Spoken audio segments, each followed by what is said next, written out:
Hello नमस्कार प्यारे विद्यार्थियों, स्वागत करता हूं एक और नए वीडियो में। साथियों, आज का ये सेशन काफ़ी ज़्यादा इंपॉर्टेंट रहने वाला है।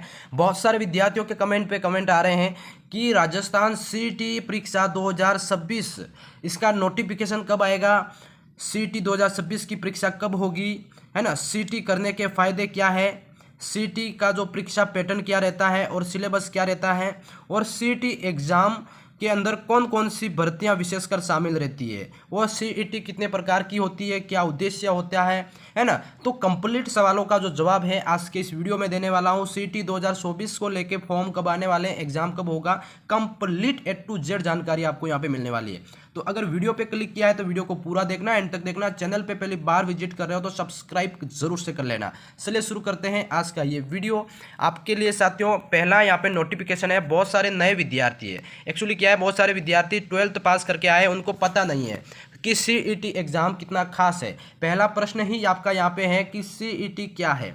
बहुत ही इंपॉर्टेंट प्रश्न है भाई। देखो यहाँ पे सीईटी दो टाइप का होता है, सीईटी 10+2 और सीईटी ग्रेजुएशन यानी कि स्नातक लेवल का। ठीक है, देखो यहाँ पे सिंपल तरीके से समझाता हूँ आप सभी विद्यार्थियों को। सीईटी क्या है, सी यहाँ पे ई है और टी, यानी कि सी का मतलब होता है साथियों कॉमन, ई का मतलब होता है एलिजिबिलिटी, और टी का मतलब होता है टेस्ट। यानी कि तीनों को मिलाकर कहे तो कॉमन एलिजिबिलिटी टेस्ट, और हिंदी में बोले तो समान पात्रता परीक्षा। यानी कि आपको यहाँ पे सीईटी का जो मतलब है वो समझ में आ गया। यानी कि एक प्रकार की ये क्या है, समान पात्रता परीक्षा है, जिसको बोलते हैं कॉमन एलिजिबिलिटी टेस्ट। ठीक है, अब यहाँ पे प्यारे साथियों जो कॉमन एलिजिबिलिटी टेस्ट है ये कितने टाइप का होता है, ये कितने प्रकार की सीईटी होती है। तो राजस्थान की बात करें, राजस्थान के अंदर दो प्रकार की सीईटी है। एक तो आपका 10+2 यानी कि 10वीं प्लस 2 क्लास 12वीं है ना, तो 12वीं पास विद्यार्थी यहाँ पे दे सकते हैं। और ग्रेजुएशन यानी कि स्नातक, जो विद्यार्थी कॉलेज पास आउट कर चुके हैं या फिर कॉलेज में है, वो विद्यार्थी यहाँ पे दे सकते हैं। तो दो प्रकार की सीईटी यहाँ पे होती है।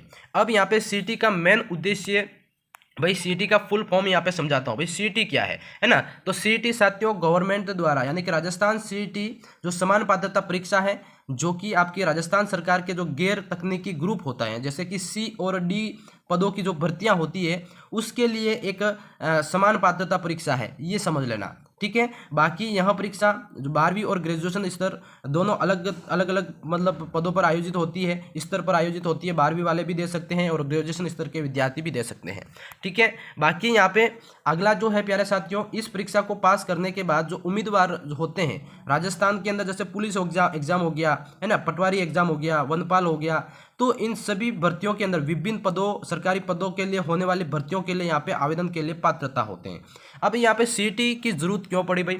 सीईटी में पहले ऐसा होता था कि जैसे पहले कोई पटवारी पुलिस एग्जाम निकला था तो उसमें बहुत सारे विद्यार्थी एक साथ फॉर्म भरते थे और उसमें भीड़ बहुत ज़्यादा होती थी। इसलिए सरकार ने यहाँ पे विचार मंथन किया और यहाँ पे उस भीड़ को कम करने के लिए सीईटी एग्जाम जो आपका कंडक्ट करवाया गया, जिसमें बहुत सारे विद्यार्थी पहले सीईटी का एग्जाम देते हैं। उसका एक क्राइटेरिया होता है ना, उस क्राइटेरिया को जो पास आउट कर लेता है वही विद्यार्थी फिर वो पटवारी पुलिस वनपाल जैसे एग्जाम में भाग ले सकता है।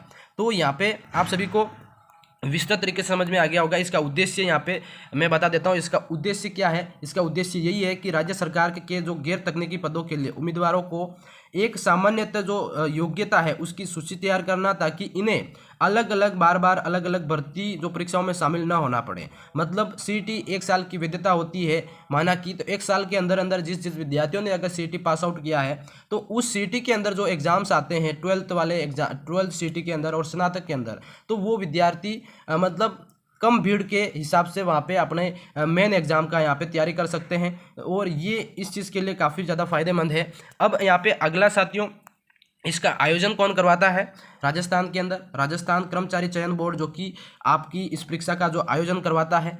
ठीक है, इसका स्तर आपको बता दिया मैंने, 12वीं पास और स्नातक ग्रेजुएशन स्तर के उम्मीदवार यहाँ पे अलग अलग यहाँ पे आवेदन कर सकते हैं। ठीक है, बिल्कुल बिल्कुल। यहाँ पे अगला, यहाँ पे वैधता की बात करें साथियों, वैधता बहुत मायने रखती है क्योंकि अभी बहुत सारे चेंजेस यहाँ पे आ गए हैं। ठीक है, वैधता जैसे पहले यहाँ पे क्या होता था साथियों, अब जैसे अभी 2024 की जो पिछली 25-24 की जो सीईटी है उसकी जो वैधता साथियों 1 साल की थी। क्या थी, सीईटी की जो वैधता स्कोर 1 साल का था, जिसका मतलब ये होता था 1 साल के बाद उसको फिर से परीक्षा देनी होगी। ठीक है, अब यहाँ पे 2025-26 के अंदर बदलाव हुए हैं, बहुत ही खास चीज़ है, ध्यान से देखना। 25 से एक नई वैधता नीति यहाँ पे लागू की गई। इसका मतलब ये है लागू की जाएगी, यानी कि सीईटी 2025 के अभ्यर्थियों के लिए प्रमाण पत्र की जो वैधता है सीईटी अभ्यर्थियों की, वो वैधता साथियों 1 साल से बढ़ा के अब 3 साल की होगी। क्या होगी? उसकी सीईटी की जो वैधता है 3 साल की वैधता करी जाएगी। अगर कोई विद्यार्थी अगर सीईटी फर्स्ट बार में पास आउट करता है, 12th है या फिर ग्रेजुएशन लेवल, तो उसकी वैधता उसको 3 साल तक कर दिया जाएगा। और 3 साल के अंदर अंदर जितने भी उसके भर्ती उसके अंदर आ रही है वो आसानी से दे सकता है, उसको बार बार एग्जाम नहीं देना। 3 साल के बाद उसको फिर रिटर्न से वापस वो एग्जाम देना होगा, है ना। तो इस अवधि के अंदर काफ़ी अच्छी बात है कि 3 साल की ये अवधि है, पर इसका भी एक क्राइटेरिया है, वो भी आगे मैं बताऊंगा। जिससे यहाँ पे 2024 के जो अभ्यर्थी है जिन्होंने भाई पिछला सीईटी दिया था, तो उनके ऊपर क्या प्रभाव पड़ेगा, उनके ऊपर भी यही प्रभाव पड़ेगा। यहाँ पे साफ साफ बताया है कि जो विद्यार्थी, देखो यहाँ पे इतने सारे 27,500 ये जो विद्यार्थी पास हुए हैं ना, तो इनके जो विद्यार्थी पिछले पास हुए हैं उनकी जो वैधता थी साथियों सिर्फ यहाँ पे क्या है 1 साल की वैधता थी,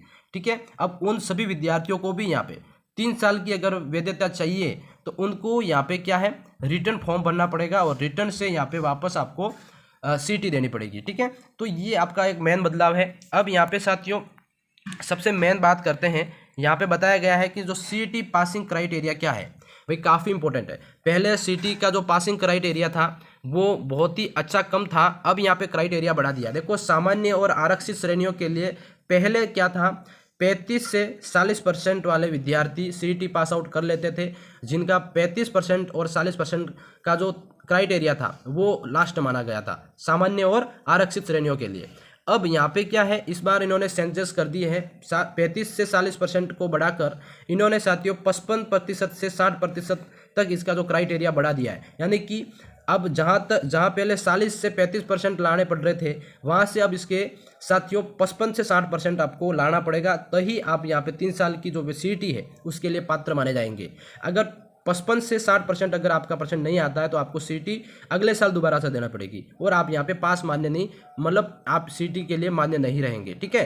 तो इस बार सीईटी का जो नियम है और क्राइटेरिया है पास आउट का, पासिंग क्राइटेरिया काफ़ी ज़्यादा हार्ड है, तो सभी विद्यार्थी अभी से तैयारी में लग जाओ, ठीक है। बाकी अगला यहाँ पे देखो, यहाँ पे और भी बहुत सारे विद्यार्थियों के सवाल है कि भाई सीईटी पास करने के बाद क्या होता है।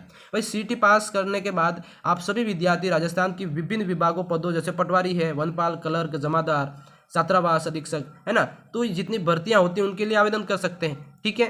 पर बहुत सारे विद्यार्थी यहाँ पे ये सोच रहे होंगे कि भाई सीईटी एक समान पात्रता परीक्षा है तो इससे क्या अपन नौकरी लग जाएंगे। नहीं, इसमें ऐसा होता है भाई, इसके जो अंक होते हैं सीईटी के वो आपको नौकरी की गारंटी नहीं देते। यहाँ पे सिर्फ एक ये भीड़ कम करने के लिए इस परीक्षा का आयोजन किया जाता है। बट आपको अगर नंबर अच्छे लाने हैं तो इसके बाद जो सीईटी के अंदर दोनों परीक्षाओं के अंदर अलग अलग भर्तियां आती है, उन मुख्य परीक्षाओं के अंदर आपका अगर प्रदर्शन अच्छा है, अगर अच्छा नंबर आप वहाँ पे लेके आते हो तो आपकी वहाँ पे नौकरी की जो गारंटी है वहाँ पे बढ़ सकती है। तो ये चीज़ ये कभी नहीं समझे कि यहाँ पे सीईटी अगर पास आउट कर लिए तो हम नौकरी लग जाएंगे। हाँ, यहाँ पे आपका चांस बढ़ जाएगा कि आप मुख्य परीक्षा के लिए पात्र माने जाएंगे। तो यहाँ पे दोनों चीज़ों को आपको समझना है, ठीक है। बाकी यहाँ पे सीईटी क्यों ज़रूरी है, सीईटी भाई ज़रूरी इसलिए है कि परीक्षा राज्य में होने वाली विभिन्न भर्तियों के लिए एक समान रास्ता प्रदान करती है, इसलिए यहाँ पे सीईटी बहुत ज़रूरी है। सीईटी भाई देखो, पहले बहुत सारे विद्यार्थी क्या थे, एक भर्ती के पीछे लगभग एक भर्ती निकलती थी तो 20 से 25 लाख फॉर्म भरे जाते थे, और उसमें क्या है फिर सरकार को उस भीड़ को कम करना थोड़ा मुश्किल था, है ना। तो उसके लिए यहाँ पे सीईटी का आयोजन करवाया गया ताकि पहले सीईटी एग्जाम देंगे और सीईटी में जो विद्यार्थी, अगर 5 लाख विद्यार्थियों ने सीईटी में फॉर्म भरा है तो उसमें से अगर सीईटी जो विद्यार्थी लगभग यहाँ पे 2 से 2.5 लाख विद्यार्थी अगर यहाँ पे पास आउट होते हैं तो यहाँ पे 5 लाख में से 3 और 2.5 लाख विद्यार्थियों की जो भीड़ है वो आसानी से कम हो जाती है ना। तो वो 2.5 लाख कम हो जाएंगे और 2.5 लाख विद्यार्थी ही जो मुख्य परीक्षा की तैयारी कर पाएंगे। तो ये आपके लिए एक अच्छा मौका है। जो विद्यार्थी सोच रहे हैं कि भाई सीईटी तो अच्छी बात नहीं है, तो अगर आपको नौकरी लगना तो सीईटी जो परीक्षा है आप सभी विद्यार्थियों के लिए बहुत ही एक अच्छा ऑप्शन हो सकता है। यहाँ पे आप सबसे पहले नौकरी लग सकते हैं, ठीक है, क्योंकि यहाँ पे अगर आपकी तैयारी अच्छी है, आप अच्छे से सीईटी पास कर रहे हैं तो आप मुख्य परीक्षा तक जा सकते हैं। बाकी भीड़ में भटकने से अच्छा तो सीईटी बहुत ही अच्छा आपके लिए ऑप्शन है। अब यहाँ पे बहुत सारे विद्यार्थी कहेंगे भाई सीईटी 12th लेवल जो है उसमें कौन कौन सी वैकेंसी आती है। तो सीईटी 12th लेवल की बात करें साथियों, जो 12वीं पास विद्यार्थी होते हैं उसमें भाई भर्ती आती है। एक तो कनिष्ठ सहायक भर्ती आती है, ये याद रखना। दूसरा आता है पुलिस कांस्टेबल भर्ती, वो भी आपके, अगर आप चाहते हैं कि मैं पुलिस कांस्टेबल की जो तैयारी करूं तो आपको पहले 12th की सीईटी पास करनी पड़ेगी, कनिष्ठ सहायक की एग्जाम देने के लिए भी आपको सीटी पास करनी पड़ेगी। अगली जो भर्ती है साथियों आपका लिपिक ग्रेड जो कि द्वितीय एलडीसी भर्ती, हाँ जी, ये एलडीसी द्वितीय एलडीसी की जितनी भी भर्तियां आती है ना, तो वो भी आपकी सीटी 12th लेवल के अंदर आ रही है, ये ध्यान रखना। अगला जो है भाई वनपाल भर्ती, ये भी आपकी साथियों वनपाल वन रक्षक भर्ती है ना, ये वाली वन रक्षक आपकी सीटी नॉन सीटी होती है, पर वनपाल जो भर्ती होती है वो आपके 12 सीटी के अंदर आती है, ये ध्यान रखना। अगला है छात्रावास जो अधीक्षक भर्ती है, अगर आप कोई वार्डन बनने के सपना देख रहे हो ना, छात्रावास अधीक्षक, तो वो भी आपके 12 सीटी के अंदर डाल दी गई है, तो इसमें आपको 12 सीटी इसमें भी पास करनी पड़ेगी। आरएससी भर्ती जो है ना, आरएससी भर्ती ये भी आपके 12 सीईटी के अंदर है। और अगली है साथियों जमादार ग्रेड जो द्वितीय वैकेंसी आती है, ये भी आपके सीटी 12th लेवल के अंदर डाल दी गई है। तो आपको इन सभी, अगर विद्यार्थी इन सभी भर्तियों की तैयारी करना चाहते हैं तो आपको क्या करना है, सीटी 12th लेवल पास आउट करना है। अगला प्यारे साथियों यहाँ पे सीटी ग्रेजुएशन लेवल जो अलग है, इसका यहाँ पे कौन कौन सी भर्तियाँ शामिल है। सीटी ग्रेजुएशन लेवल की बात करें तो यहाँ पे अगर आप कोई विद्यार्थी कॉलेज करके बैठा है ना, बीए बीएससी, तो उन सभी विद्यार्थियों के लिए यहाँ पे वैकेंसियाँ, उनका ड्रीम होता है कि हम पटवारी का एग्जाम दें, है ना, पटवारी की वैकेंसी आएगी, तो पटवारी की वैकेंसी में आप सीधा फॉर्म नहीं भर सकते।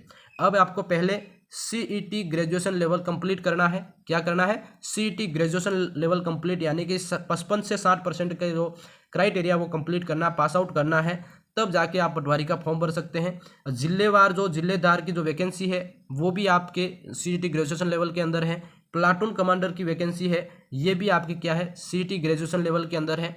अब कोई विद्यार्थी सोचता है कि मैं ग्राम विकास अधिकारी बनूं, यानी कि वीडियो का एग्जाम दूं, तो वो भी आपके क्या है, ग्रेजुएशन लेवल के अंदर आ रहा है। अब बहुत सारे विद्यार्थी सालों से पटवारी की तैयारी करते हैं भाई, पटवारी जल संसाधन जो विकास वैकेंसी आती है ना, तो पटवारी की तैयारी कर रहे हो तो उससे पहले आपको सीईटी निकालना पड़ेगा। क्या है, सीईटी आपको पास आउट करना पड़ेगा, तब जाके पटवारी आप अप्लाई कर सकते हैं। ठीक है, जूनियर अकाउंटेंट वैकेंसी हो गई, तहसील रेवेन्यू अकाउंटेंट वैकेंसी, है ना, सब जेलर वैकेंसी।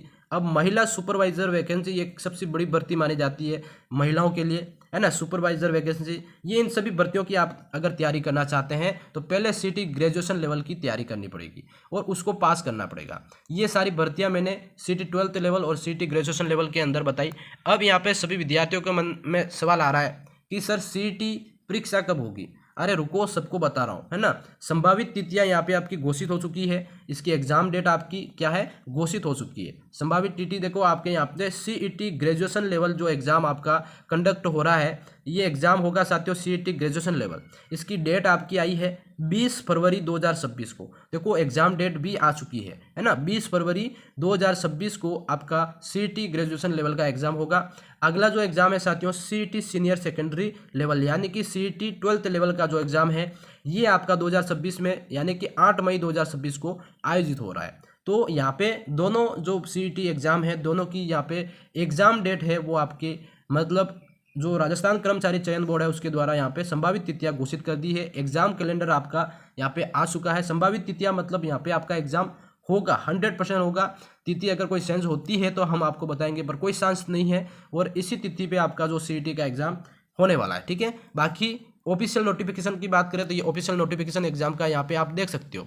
यहाँ पे मैंने इसलिए लगाया सभी विद्यार्थियों को, देखो समान पात्रता परीक्षा यहाँ पे 20 फरवरी से लगा के 22 फरवरी के बीच में यहाँ पे होने वाली है। ठीक है, बाकी ये समान पात्रता परीक्षा जो कि आपकी सीनियर सेकेंडरी लेवल है वो 8 मई से 10 मई के बीच में होगी।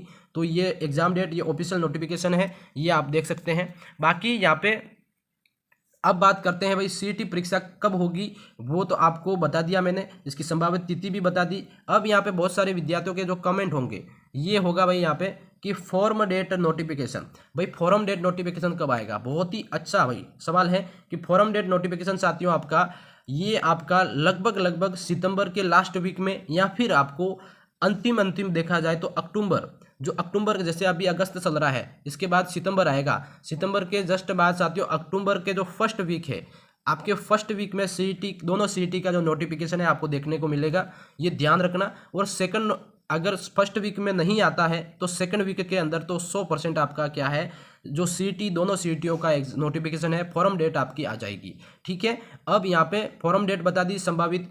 बाकी अगला यहाँ पे बहुत सारे विद्यार्थियों के मन में डाउट है कि सर हम यहाँ पे अगर CET 2026 की तैयारी करना चाहें तो कैसे तैयारी करें। CET 2026 की अगर आप तैयारी करना चाहते हैं तो आप सभी पहले तो इस चैनल को सब्सक्राइब करें। क्या करें? पहले इस चैनल को आप सभी विद्यार्थी सब्सक्राइब करें। देखो यहाँ पे आप सभी विद्यार्थियों के लिए CET 2026 का एक बैच स्टार्ट करेंगे जो कि आप सभी विद्यार्थियों के लिए काफ़ी ज़्यादा फायदेमंद होगा। और CET एग्जाम होने तक, दोनों CET एग्जाम होने तक आपको तैयारी करवाई जाएगी, कंप्लीट तैयारी। हमने पिछले एग्जाम जो CET हुआ था उसमें भी कंप्लीट तैयारी करवाई थी। इसलिए चैनल को सब्सक्राइब कर लेना। इस पर आपको कब से बैच स्टार्ट हो रहा है, क्या है, वो आपको कंप्लीट जानकारी, जब से फॉर्म स्टार्ट होंगे उसके लगभग 1 महीने पहले, यानी कि 1 सितंबर से आपकी जो क्लासें हैं, कब से साथियों, 1 सितंबर से लगभग आपकी जो CET की क्लासें हैं वह हम आपके लगा देंगे। ठीक है, तो 1 सितंबर से आपकी CET 2026 की क्लासेस शुरू हो जाएगी। इसलिए चैनल को सभी विद्यार्थी सब्सक्राइब करके रखना, आपको हमारी क्लासेस की जो नोटिफिकेशन है सबसे पहले मिल पाएगी। ठीक है, बाकी वीडियो कैसा लगा कमेंट सेक्शन में जरूर बताना। अगर आपके और भी कोई डाउट, सवाल, प्रश्न है तो कमेंट सेक्शन में छोड़ देना ताकि इसका जवाब हम आपको अच्छे से दे पाएँ। बाकी वीडियो पसंद आया तो लाइक, कमेंट, शेयर कर देना, अपने दोस्तों में जरूर से शेयर करना। धन्यवाद।